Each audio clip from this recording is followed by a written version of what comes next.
Hello everyone, welcome to Diva classes. This is Divya Vadvani, your English teacher. Today we'll be doing the part 4 of ISC Literature Specimen for class 12 ISC and this is equally important for class 11 as well. Okay जिसमें हम लोग आज last part of literature specimen करेंगे that is a solution of poetry section of rhapsody. तो moving towards that we have already done the previous part जिसमें हम लोग ने long answers of prose and drama किया था. तो today we will be doing the part of poetry section. The first question that says here is in what ways does the speaker's cultural background and clash with landlady's expectations in the poem telephone conversation. मतलब कि ये cultural background of the speaker जो tenant के जैसे phone करता है and he is calling land lady क्योंकि उसको एक प्लेस चाहिए थी. ठीक है, तो यही एक टेलीफोन कॉन्वर्सेशन हुआ था. तो इसमें 2 पॉइंट्स ही हैं जिसके अकॉर्डिंग आपको अपना आंसर फ्रेम करना है इन 100 to 150 वर्ड्स. ओके तो इसमें जो पार्ट ऑफ सॉल्यूशन के जैसे यहाँ पर दिया हुआ है कि what you need to write it. अच्छा देखो, सबसे पहले इसमें दिया है स्पीकर की कॉन्वर्सेशन एंड सेकंड इज़ कि हाउ दिस द कॉन्वर्सेशन होती है तो वो कैसे शो करती है racial and colour biasness in the conversation, वो कैसे पता चलता है. तो नाउ वील मूव टूवर्ड्स कि काउंसिल इसके लिए आपसे क्या कहता है कि what can be written here. तो इसमें वील मूव हियर. ठीक है, तो जिसमें सबसे लास्ट वाला क्वेश्चन सेक्शन था जहाँ पर दिया हुआ है कि जो प्रॉम्प्ट्स हैं वो स्पेसिफाई किए हुए ए और बी सेक्शन आपको दिया हुआ है and you have to frame your answer accordingly on these prompts within the specified word limit that is 5 number के अकॉर्डिंग 100 से 150 वर्ड्स में होना चाहिए. ओके तो the question is already written here. Now we'll move towards the part of answer that says कि पहले देखो conversation एक नॉर्मल बतानी कि जो पोएम है that depicts a conversation between landlady white landlady and the prospective black tenant. जब price, location, privacy और जितने भी बाकी रेलिवेंट मैटर्स है वो कंसिडर हो गए तो उसने अपने दिमाग में सोचा कि लेट मी जस्ट टेल कि हाँ the time of this colour so that just because कि उसके अंदर कुछ था रेशियल प्रिजुडाइज, पहले कुछ ऐसा हुआ होगा जिसके कारण he just decided to reveal his identity to the land lady. तो उसमें directly he says that I want to tell you that I am black and I do not want to waste my energy to go there then come back. तो ये आप exact lines में भी लिख सकते हो जो उसने स्टेटमेंट बोली थी. It will be considered as a high order answer. ठीक है, this you can write it here कि he was saying that he was black, I'm black in quotes आप उसको mention कर सकते हो. तो this is of 90 words the answer. And then second one जिसमें racial difference पता चलता है. तो सबसे second question says that after realizing जब उसको पता चला, landlady को पता चला कि जो racial identity of the person that he is black in color वो directly call को cut नहीं करती है, वो directly refuse नहीं करती है. The question that she asks से क्या होता है कि all his assumptions and as well as a figment of his own imagination, जो उसने सोचा था all those things were shattered into pieces. जितनी भी फॉर्मेलिटी थी वो सब हटा करके लैंड लेडी डायरेक्टली उससे क्वेश्चन पूछती है how dark are you light और आर यू वेरी डार्क. ये जो क्वेश्चन है, ये जो स्टेटमेंट है, इससे क्लियरली पता चलता है that the lady had a sense of racism and it was devastating to hear for the that tenant जिसने फ़ोन किया था. ठीक है, तो this is of 71 words. Then the next question is from the poetry section. Tithonus, जो next question है वो आपसे कहता है that is on page number 6. Let me go there. तो जो नेक्स्ट क्वेश्चन है वो आपसे कहता है that referring to the poem Tithonus show how his immortality becomes a curse. तो यू नीड टू टेल कि ये टिथनस की जो इमॉर्टैलिटी थी कैसे उसके लिए एक अभिशाप बन गई. एंड 2 सेक्शंस इसमें बताने हैं आपको. ठीक है, 100 to 150 वर्ड्स में. फर्स्ट इज़ कि how the circumstances leading to Tithonus receiving the boon, कैसे उसको वो वरदान मिला और वो जो वरदान है कैसे उसके लिए कर्स के जैसा बन गया. This you can mention, you have to tell the reasons for it. Okay, तो moving towards a part of the question answer. Again सबसे पहले बोला गया है, अच्छा ठीक है, यहाँ पर देखो I have written according to myth Tithonus कौन है, he is a brother of Priam king of Troy. आप इसको यहाँ पर means when we were studying literature, तो हम लोग के प्रिंसिपल भी हम लोग से कहते थे कि ऐसे समझो कि you have to tell examiner everything. आप ऐसे समझो कि आपको whenever you are introducing an character in a story, poem और drama, आप एक छोटा सा ब्रैकेट में उसके बारे में लिख दोगे वो कौन है, तो एग्जामिनर के ऊपर अच्छा इंप्रेशन पड़ता है, ठीक है। And this you can write here that according to myth, Tithonus is a brother of Priam, king of Troy, and he was loved by Aurora, the immortal goddess of the dawn. Tithonus was loved by Aurora, and who was she again? आप उसका intro यहाँ पर mention कर सकते हो। तो Tithonus was chosen by goddess Aurora as her lover, or you can use the word beloved, सुनने में ज़्यादा अच्छा लगता है। He asked for a boon of immortality from her, उसने पूछा कि भाई let me be immortal। आप ये भी मेंशन कर सकते हो she went to Zeus to ask for the boon of immortality. She granted the boon which made Tithonus immortal, and according to this boon, Tithonus will remain alive and he'll never meet his death।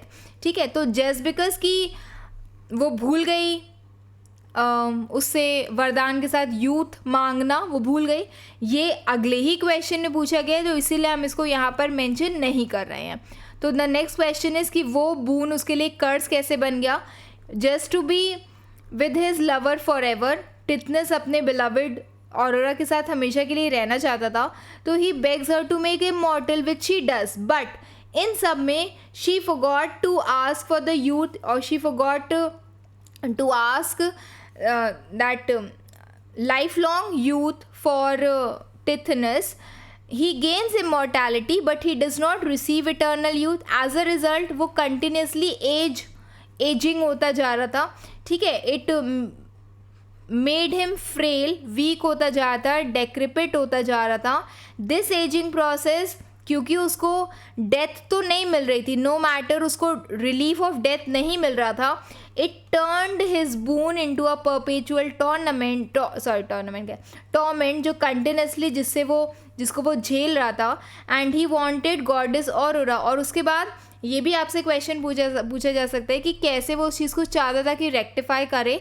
तो he wanted goddess Aurora to rectify her mistake and take back this gift of immortality because it has become a curse for him, क्योंकि उसके कारण ये एक curse बन गया है। He can not die now. Okay, तो now the next question is, this is again word limit I have written. आप अपने अकॉर्डिंग इसमें क्या मेंशन कर सकते हो, you can mention the quotes कि एग्जैक्ट वर्ड्स ये थे। फिर है next question is, you have to analyse the comparison between death and sleep जो दी हुई है in the poem death be not proud, and you have to tell कि कैसे ये जो मेटाफर है it contributes to the overall message of the sonnet. दो चीज़ पूछी गई, एक पूछा गया इसका कंपैरिजन और एक पूछा गया है कि इसके बाद आपको इससे क्या मैसेज मिलता है, ये कंपैरिजन आपको क्या मैसेज देती है, ठीक है। तो यहाँ पर इसकी कुछ आउटलाइंस दी हुई हैं that you can read it so that आपको एक आइडिया मिल जाए कि अच्छा ये चीज़ें भी इसमें हो सकती हैं। सो द क्वेश्चन सेज, मतलब क्या चीज़ें आपको लिखनी है। एक common comparison you have to tell between death and sleep. You can use the words and imagery जो ये सिमिलैरिटी दिखा रहे हैं। कैसे पता चल रहा है कि death is week and susceptible, कैसे यू कैन टेल कि ये जो इटर्नल लाइफ है वो पावर ऑफ डेथ को कम कर रहा है।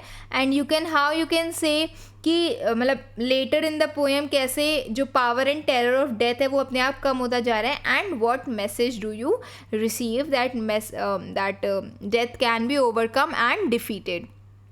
ओके, तो we'll move here as again ये 200 to 250 वर्ड्स में लिखना है एंड 10 नंबर का ये क्वेश्चन है। तो ये आउटलाइन मैंने आपको दी है, ये मेरे आंसर्स का जो वर्ड लिमिट है उसमें इसको कंसिडर मैंने नहीं किया है। Again the comparison is given कि स्पीकर कहता है कि जो पोस्चर ऑफ डेथ है it is similar to sleep, we rest while having death as well as in sleep also that provides us refreshment।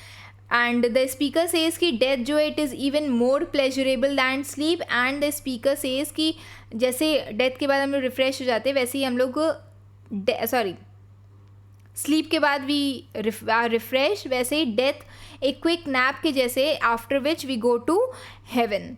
ठीक है, तो यहाँ पर first thing that you will mention here is the part of intro, जो आपके long answers में should be mentioned कि हाँ ठीक है आपने ये पढ़ा है और ये आपकी इंट्रो लाइन्स है.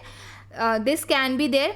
उसके बाद you can compare death to sleep, जो जिसमें आप images of death, the speaker anticipates death to be even more pleasurable. ये जो मैंने आउटलाइन में बताया था, दीज थिंग्स आर देयर. ठीक है, डेथ जो है it can be fully controlled by fate and luck, this you can mention here. फिर next is death is nothing but a mere sleep between people's early lives and eternal afterlife, क्योंकि उसके बाद death can not visit us any more. ठीक है, फिर उसके बाद poem जो है उसका मैसेज किया जाता है. तो this is the message that is written here, कि जो थीम मैसेज या फिर जो पोएम है उसके बारे में हमें क्या पता चलता है, that death is not some all powerful being. Death कहते हैं ना, बी नॉट प्राउड मीन्स तुम इतना खुद पर प्राइड मत आए तुम्हारे अंदर, because you are not all powerful, जिससे ह्यूमंस को डरना चाहिए. Instead death is just a slave of human race and has no power over our souls. The time we go to heaven, death is just nothing for us. Then the next and the last question that is asked is from the poetry section, that is Beethoven. ठीक है, the poem says, the question that is asked here is कि जो poem है it explores the role of pain and suffering in the process of artistic creativity and excellence. Beethoven में कैसे जो pen and suffering है of Beethoven himself, वो उसको कैसे आर्टिस्टिक क्रिएटिविटी और एक्सेलेंस की राह पर लेकर के जाता है. So this is a kind of theme of it. आप इसके अलावा एक और चीज़ इसमें प्रिपेयर कर सकते हो, the role of music. Okay, in Beethoven's life क्या था वो, ये भी this is can also be asked to you. तो next is this question only. अच्छा, ये 280 वर्ड्स 282 वर्ड्स का है, that is extending of the word limit. 200 to 250 words आपको लिखना है, बट इसको आप अपने अकॉर्डिंग कर्टेल कर सकते हो. लेस ऑफ एक्सप्लेनेशन लिख करके you can mention more of quotes also. ठीक, तो the question is given here and this is of 10 marks. तो अगेन यहाँ पर मैंने कुछ आउटलाइन दिया है. पेन और suffering that the Beethoven was facing, that is the physical pain and deafness that he had, जिसके कारण he was facing extreme loneliness and he went to the raha or the way to music, and art was his antidote because he was alone, that kept him safe from all sorts of sufferings. Artistic obsession उसके पास था. ठीक है, because he believed that true artist sees that art has no limits. and social effects उसके क्या हुए, his inability to play piano and conduct had negative impact on his existence as a musician, and उसके कारण it had a social this drastic effects on him. तो सबसे पहले what you will do, you will introduce your answer. आप अपनी जो poem आपने पढ़ी है उसका एक अच्छा सा सुंदर सा इंट्रोडक्शन दोगे. Yes, you can write the name of the poet as well if you remember it correctly. ठीक है, उसके बाद द आंसर स्टार्ट्स कि भाई Beethoven had was unable to find love at home. He also suffered from severe physical and emotional abuse, so he had no way to connect with the people and he felt isolated. Okay, and then he was forced to find love elsewhere because he was not getting it anywhere. So it was that love of music who guided him through his adolescence age and he led to the path of success. And just because he was unable to bond with other people, he was always rejected and the outcast from the group. हमेशा group से उसको दूर रखा जाता था because he was considered as crazy, he was not good enough. ठीक है, मतलब घर पे भी उसको इतना अप्रिसिएशन नहीं मिलता था. तो every time he use to have he could not, and because of his deafness also he could not hear people's clapping or the other people loving him. जैसे जैसे धीरे धीरे करके he started becoming deaf.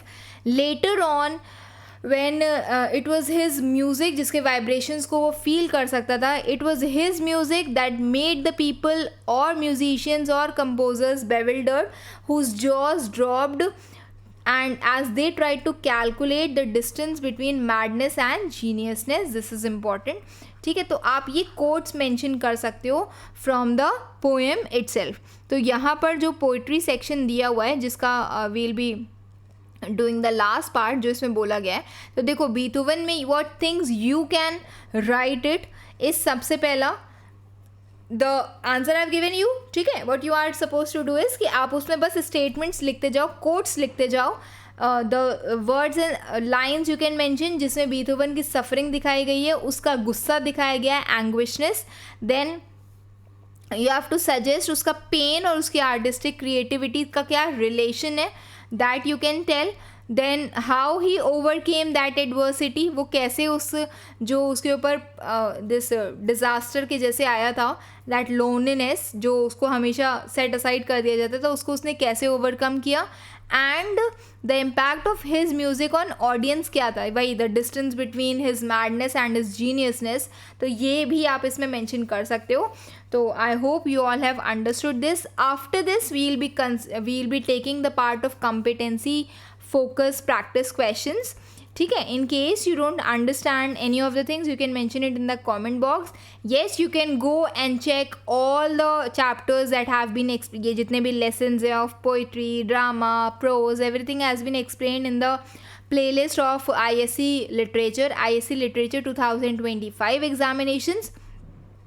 Okay, and if there's something else you wish to understand, you can do mention it in the comment box. Keep preparing. Best wishes. Thank you.